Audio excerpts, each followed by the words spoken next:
இங்க ஒரு பொண்ணு குப்பை தொட்டில இருந்து ஒரு டூத் பேஸ்ட் கவர் எடுத்து அதுல இருக்க கூப்பனை மட்டும் தனியா கட் பண்ணி எடுக்கிறா. அதுக்கப்புறமா சூப்பர் மார்க்கெட்டுக்கு போனவ நூத்துக்கணக்கான டாலர்ஸ்க்கு பொருட்களை வாங்கி குமிக்கிறா. ஆனா அதுக்கு பே பண்ண போறப்ப பணத்தை கொடுக்காம அவ சேர்த்து வச்ச கூப்பன்ஸ் எல்லாம் மொத்தமா எடுத்து நீட்டுறா. அவ கொடுத்த கூப்பன்ஸ் எல்லாத்தையும் ஒண்ணா அப்ளை பண்ணதுக்கு அப்புறம் பில் அமௌண்ட் ரொம்ப கம்மியா தான் வருது. ஆக்சுவலி காலினோட வீட்டுல அவளையும் ஹஸ்பண்டையும் தவிர எல்லாமே கூப்பன்ஸ் வச்சு வாங்கினதா. ஒரு நாள் அவ சீரியல் சாப்பிட்டு இருக்கும் போது அது எக்ஸ்பைர் ஆயிருக்கிறத நோட் பண்றா. அதை பார்த்து கடுப்பானவ அந்த கம்பெனிக்கு ஒரு கம்ப்ளைண்ட் மெயில் அனுப்ப அடுத்த நாளே அப்பாலஜி லெட்டரோட ஒரு கூப்பனும் திரும்பி வருது. அதை எடுத்துட்டு அவ ஜாலியா சூப்பர் மார்க்கெட்டுக்கு போறா. அப்ப கேஷியர் இது ஒன்னும் பெரிய சாதனைலாம் இல்ல, யாரு கம்ப்ளைண்ட் அனுப்பினாலும் கம்பெனி கூப்பனை கொடுக்க தான் போறாங்கன்னு அவளை கிண்டல் பண்ற மாதிரி சொல்றா. அதை கேட்டதும் காலினுக்கு ஒரு ஐடியா வருது. அவ எல்லா பிராண்டுக்கும் ஃபேக்கா கம்ப்ளைண்ட் மெயில் அனுப்ப ஆரம்பிக்கிறா. பார்த்தா அவங்க எல்லாருமே அவளுக்கு ஃப்ரீ கூப்பன்ஸ் அனுப்பி வைக்கிறாங்க. ஆனா இந்த டைம் அவ அதை யூஸ் பண்ணாம அவ ஃப்ரெண்டோட சேர்ந்து ஆன்லைன்ல அதை விற்க ஆரம்பிக்கிறா. இதனால அவங்களுக்கு அளவுக்கு அதிகமா பணம் கிடைக்க கூப்பன்ஸ் எல்லாம் எங்க பிரிண்ட் ஆகுதுன்னு தேட ஆரம்பிக்கிறாங்க. அப்ப எல்லா பிராண்டோட கூப்பனும் மெக்சிகோல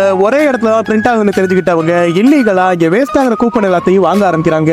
அதுக்கப்புறமா பணம் லட்சக்கணக்கில் கொட்ட ஆரம்பிச்சு அந்த ஸ்கேம் வெளியில வர்றப்ப கிட்டத்தட்ட $80 மில்லியன் அவங்க சம்பாதிச்சிருப்பாங்க.